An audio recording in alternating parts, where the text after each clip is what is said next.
Good morning students. आज फिर हम नए सवाल के साथ 2.2 के हाजिर हुए हैं। आज हम बात करेंगे क्वेश्चन नंबर 8 और क्वेश्चन नंबर 9 की। प्रश्नमाला 2 जो प्रश्नावली है 2.2 उसकी क्वेश्चन है क्वेश्चन नंबर 8। इसके अंदर हमसे पूछा जा रहा है कि तीन लगातार पूर्णांक है। जब भी हमने पूर्णांक की बात करते हैं तो x मानेंगे और लगातार होना चाहिए। तो निकालने के लिए x1 प्लस 1 x1 प्लस 2 इस तरीके से हम करते हैं। बढ़ते क्रम में लेकर उन्हें क्रमशः 2, 3 और 4 से गुणा कर रहे हैं और गुणा करने पर योग कितना प्राप्त हो रहा है आपको 74। तो हमसे क्या पूछा जा रहा है, तीनों पूर्णांक ज्ञात कीजिए। तो क्वेश्चन को हल करते हैं। क्वेश्चन आपने पढ़ लिया है। सबसे पहले क्वेश्चन को समझना है अपन को। ये कह रहा तीन लगातार पूर्णांक बढ़ते क्रम में है, तो हमको क्या करना है, माना तीन लगातार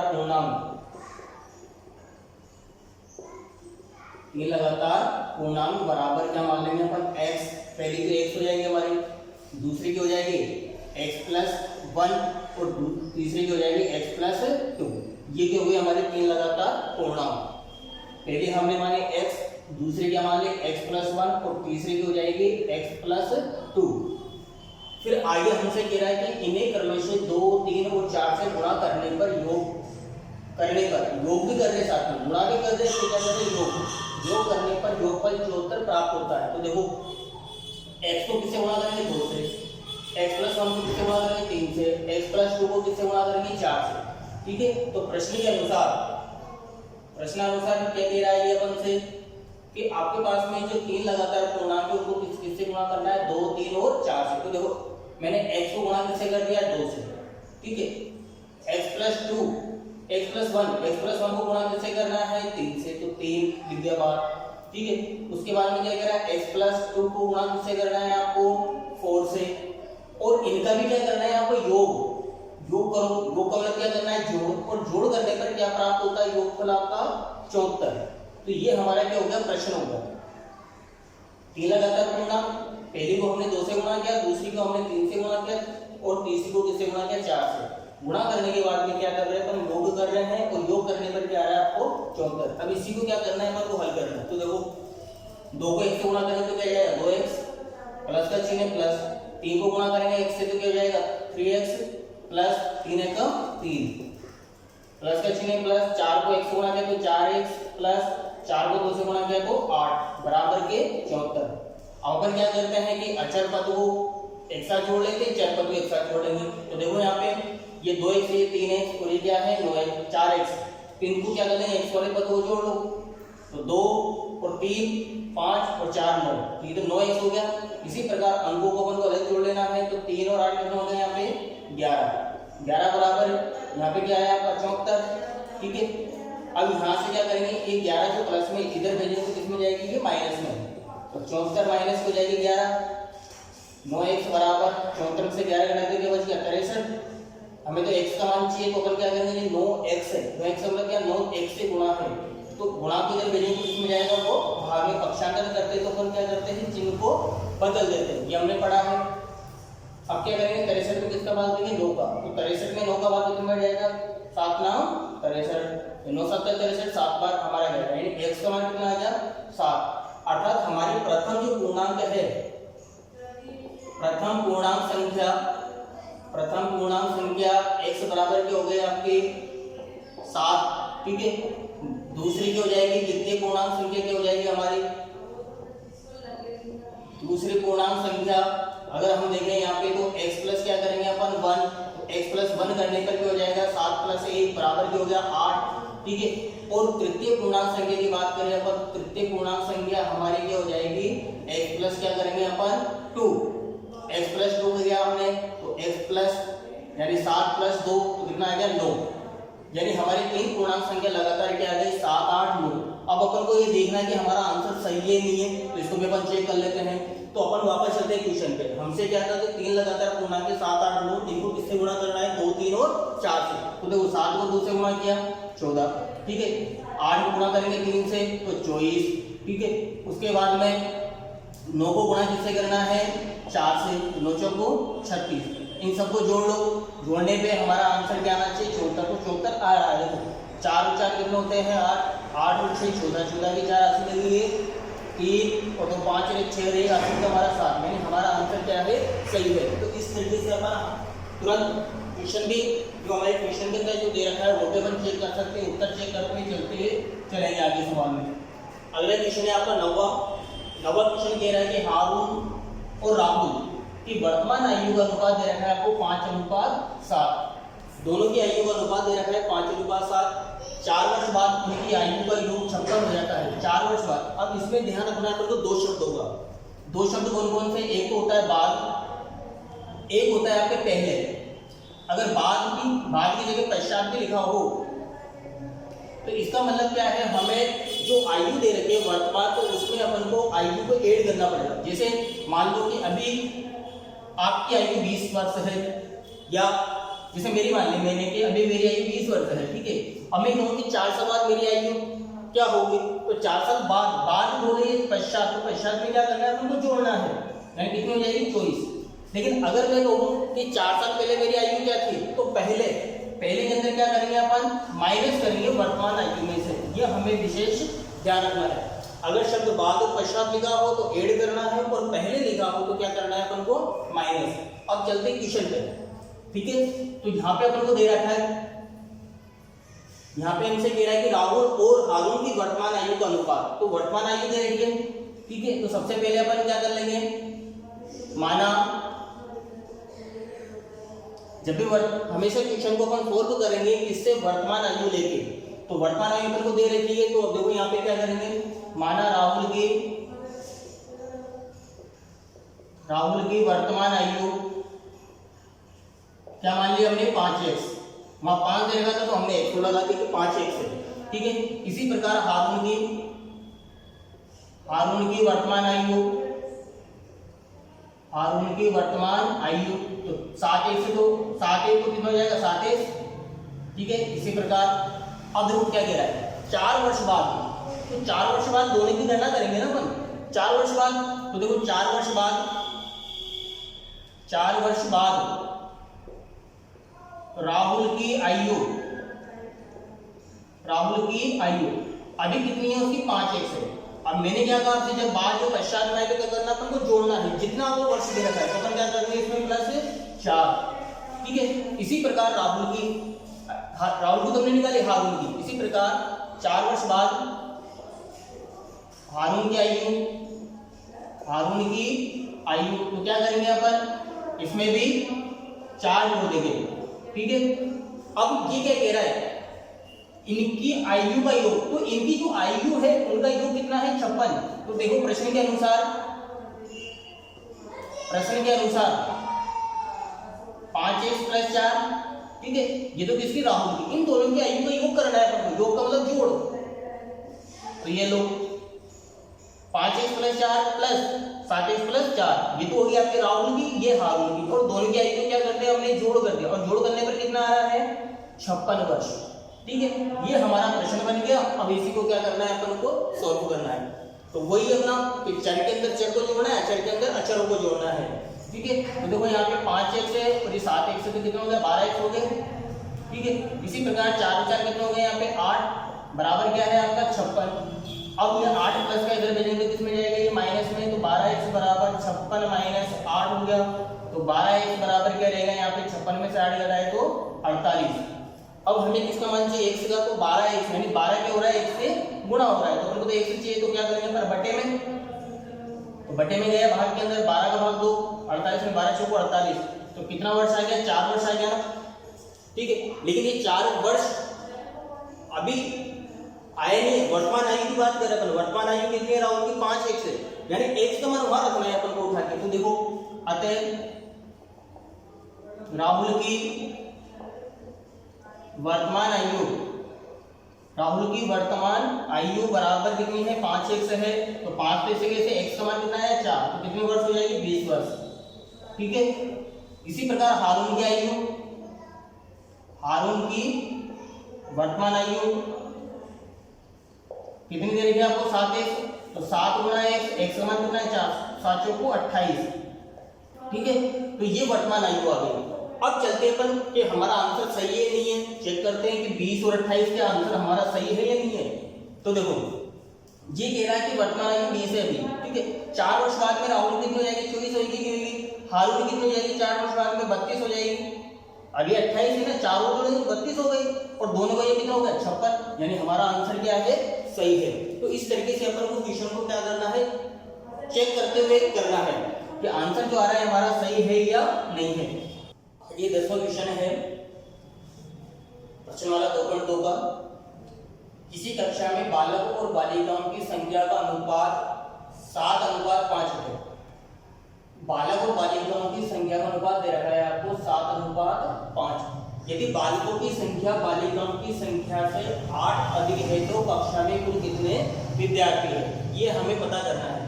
विद्यार्थी की संख्या पूछे हमसे कि कक्षा में कुल कितने विद्यार्थी है, ठीक है। तो देखो यहाँ पे सबसे पहले कि माना कि कक्षा में या माना कि बालकों की संख्या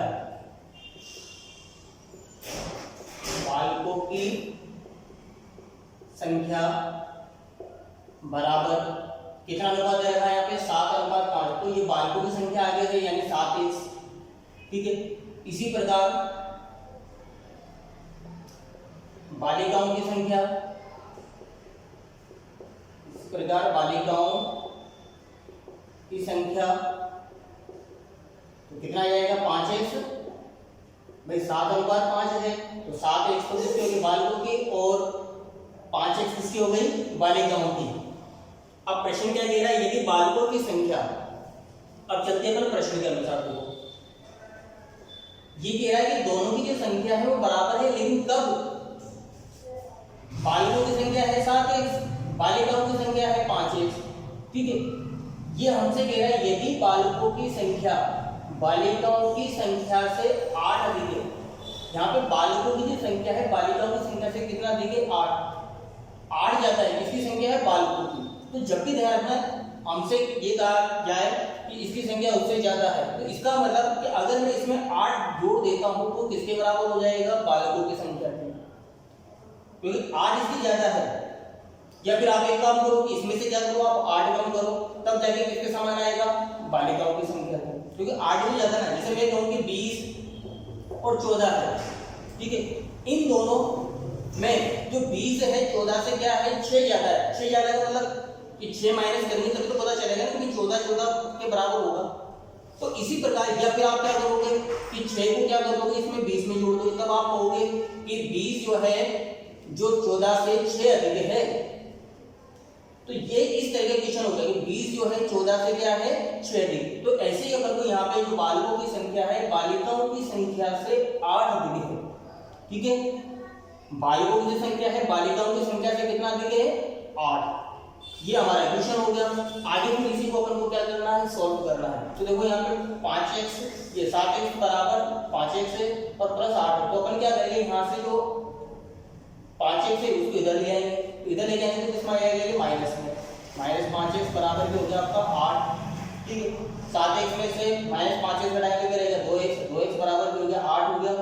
x बराबर क्या आ गया आपके पास में 8/2, 8/2 मतलब क्या होगा, 2 का भाग 8 में देंगे, 2 चौको 8, 4 भाग, x का मान कितना आ गया आपके पास में 4। अब ये 4 जो मान आया वो उठा के यहाँ रख दो आप, जो x मान आया आपने। अतः बालकों की संख्या कितनी है वहां पे 7x, तो 7 गुणा क्या कर देंगे अपन 4, तो कितना हो गया 28। बालिकाओं की संख्या कितनी है वहां पे 5x, तो 5x, तो 5 आपके पास में ऐसे कैसे, और x का मान कितना है 4, तो 4 पंजे 20। अब लेकिन हमसे क्या पूछा उसने, कुल कितने विद्यार्थी। अतः कुल विद्यार्थियों की संख्या, तो अपन क्या करेंगे, बालकों की संख्या प्लस बालिकाओं की संख्या, क्या कर देंगे, बालकों की संख्या प्लस बालिकाओं की संख्या। अगर हम दोनों की संख्या को जोड़ देते तो हमारे पास में क्या आ जाएगी, कुल विद्यार्थियों की संख्या। तो देखो बालकों की संख्या 28, इसके कितनी 20, तो टोटल कितना हो गया 48। ठीक है, ये हमारा उत्तर हो जाएगा। अब अपन को चेक करना है कि उत्तर हमारा सही है या गलत है। तो देखो यहाँ पे जो हमारे पास में बालकों की संख्या कितनी 28 और इसकी कितनी है 20। ठीक है, 28 और 20। अगर मैं देखूं तो बालकों की जो संख्या है बालिकाओं की संख्या से कितना अधिक है, 8 को अधिक है। ये 28 से 20 है। इसके अलावा दोनों का अनुपात की बात करें तो अनुपात देखो, ये भी 7 4 से कट रहा है, 7 चौको 28 है, ये किससे कट रहा है 5 से। ठीक है, तो अनुपात भी क्या आ रहा है 7:5 आ रहा है। तो इस तरीके से हमारे जो है उत्तर चेक हो गया, दोनों में अंतर 8 हो गया, अनुपात क्या आ गया 7:5। ठीक है, आगे फिर चलते हैं अपन क्वेश्चन नंबर 11 पे। क्वेश्चन नंबर 11 वही आयु वाला आगे जो भी हमने किया था सॉल्व। ठीक है, जब भी आयु वाले क्वेश्चन आते हैं तो वर्तमान आयु को मान के चलेंगे अपन। ठीक है, अब देखो क्वेश्चन पढ़ते हैं अपन। सबसे पहले क्वेश्चन कह रहा है वाई क्यूब के पिताजी, बच्चे का नाम है वाई क्यूब, उसके पिताजी है, उसके दादाजी से 26 वर्ष छोटे हैं। अब दादा बड़ा होगा, बाप छोटा रहेगा। ठीक है, तो दादाजी से 26 वर्ष छोटे हैं और उससे 29 वर्ष बड़े हैं। कौन बड़े हैं, पिताजी बड़े हैं। पिताजी तो दादाजी 26 वर्ष छोटे हैं और बेटा पिताजी से 29 वर्ष छोटा है। या अपन उल्टा कह दें कि जो बेटा है वाई क्यूब वो पिताजी से 29 वर्ष छोटा है। ठीक है, और पिताजी और दादाजी से कितने 26 वर्ष। यदि तीनों की आयु का योग, अब तीनों की आयु को जोड़ दिया, तीनों की आयु को जोड़ दिया तो कितना आ रहा है 135 है। तो उनकी आयु अलग अलग ज्ञात करनी है अपन को, तीनों की आयु ज्ञात करनी है, वाई क्यूब की भी, पिताजी की भी और दादाजी की। तो अब इसमें मानना किसको सबसे पहले वाई क्यूब को, क्यों, क्योंकि दोनों की आयु अपन को दे रखी है, एक 26 वर्ष बड़ा बता रहा है, एक छोटा बता रहा है। तो देखो इसको कैसे हल करेंगे। सबसे पहले आप किसको मान लो, वाई क्यूब की आयु, वाई क्यूब की वर्तमान आयु बराबर क्या मान लिया हमने x वर्ष। अब चलते हैं क्वेश्चन पे क्या कह रहा है। देखो ये कह रहा वाई क्यूब के पिताजी उसके दादाजी से 26 वर्ष छोटे हैं। पिताजी जो है दादाजी 26 वर्ष छोटे और उससे 29 वर्ष बड़े। तो कौन बड़े यहाँ पे 29 वर्ष, पिताजी। तो पहले पिताजी की आयु ज्ञात करो। तो पिताजी की आयु, पिताजी की आयु तो 29 वर्ष बड़े ना वो, तो x प्लस 29 ये किसकी आयु हो गई, पिताजी की आयु हो गई। उसके बाद में कह रहा है दादाजी। अब दादाजी की आयु की अगर मैं बात करूं तो पिताजी से दादाजी, पिताजी उसके दादाजी से 26 वर्ष छोटे हैं, तो छोटे रहेंगे वो। तो अगर मैं दादाजी की आयु की बात करूं, दादाजी की आयु निकालने के लिए क्या करूंगा, दादाजी की आयु। तो देखो पिताजी की आयु में आप क्या जोड़ दो, दादाजी की आयु। भाई पिताजी की आयु क्या है x प्लस 29 है और पिताजी कितने वर्ष छोटे हैं 26। तो दादाजी की आयु क्या करेंगे, इसमें जोड़ देंगे, पर ऐड कर देंगे 26 वर्ष, तभी तो दादाजी की आयु आ जाएगी इसमें। अब इसको हल करें अगर अपन तो x प्लस क्या हो गया 55, x प्लस 55 वर्ष हो गए।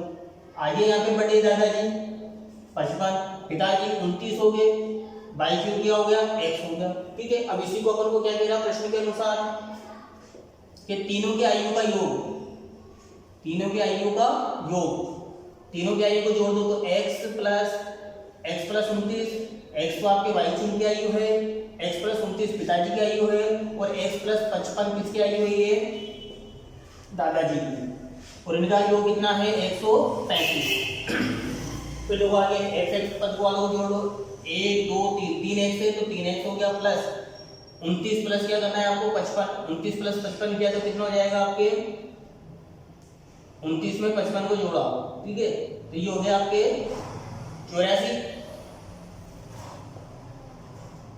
9 और 5 14 की 4 से लेंगे 2 और 5 7 और 8 84 हो गया। ठीक है, बराबर क्या आपके पास में 135। लेकिन अपन को तो किसका मान चाहिए x का, तो यहाँ से देखो 3x को ऐसे कैसे रहने दो, ये प्लस पिक्चर से इधर भेजेंगे तो किसमें जाएगा, ये माइनस में, तो माइनस। ठीक है, उसके बाद में 3x क्या करना है, यहाँ से घटाना है, तो 135 में से क्या घटाओ आप 84। तो देखो 5 में 4 जाए तो 1 8, 3 में से 8 में जाए तो सुधार ले लिया हमने, कितना हो गया 13, 13 में से 8 गया तो 5। ठीक है, 51 आ गया। लेकिन अपन को तो x का मान चाहिए, तो x क्या है इसके गुणा में है, तो 51 बटा क्या करेंगे अपन 3, तो 17 बार ये हो जाएगा आपके कट जाएगा। तो x का मान कितना आएगा 17। यानी वाई क्यूब की जो वर्तमान आयु है वो कितनी आ गई, वाई क्यूब की वर्तमान आयु x बराबर कितने आ गए, 17 वर्ष। अब तीनों की निगरानी अपन होगी, तीनों की अलग अलग आयु। अब पिताजी की आयु, पिताजी कितने बड़े थे इससे, क्या करना था हमने, x प्लस 29, ठीक है। तो x प्लस 29 करेंगे, यानी x का मान कितना है यहाँ पे 17, 17 प्लस 29 कर दो, कितने हो जाएंगे 46 वर्ष, ठीक है। उसके बाद में दादाजी की आयु,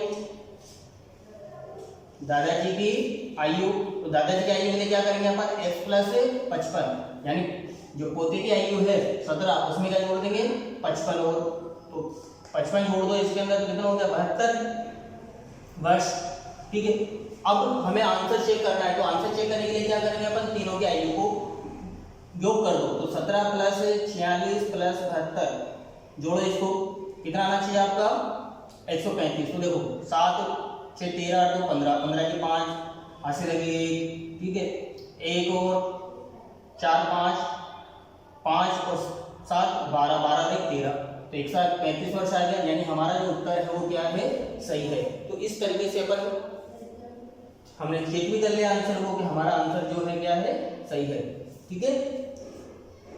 जब भी अपन क्वेश्चन करेंगे आयु वाले, तो आयु के अंदर क्या करना है, आपको वर्तमान आयु मान के करना है, ठीक है। और जब भी आपसे क्या कि बड़ा है, तो बड़ा के अंदर क्या करना है, कौन बड़ा है ये देखना है अपन को, इसके अलावा कौन छोटा है, तो ये भी अपन को ध्यान रखना है, ओके।